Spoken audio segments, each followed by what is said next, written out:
الرحمن الرحيم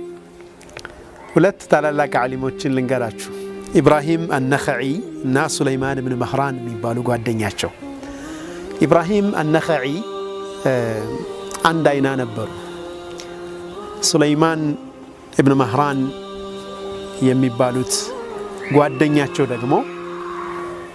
አይናቸው ድክመት ነበረበት ትንሽ የመድከም አይናቸው የመጨምጨም አይነት ችግር ነበረባቸው ታዲያ በአንድ ወቅት ወደ መስጂድ እየሄዱ ኢብራሂም አነኸዒ ምን አሏቸው ወንድሜ ሰልማን ሱለይማን ወደ መስጂድ ስንሄድ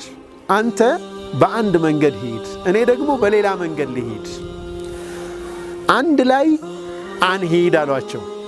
ለምን ሲሏቸው አንዳንድ ሰዎች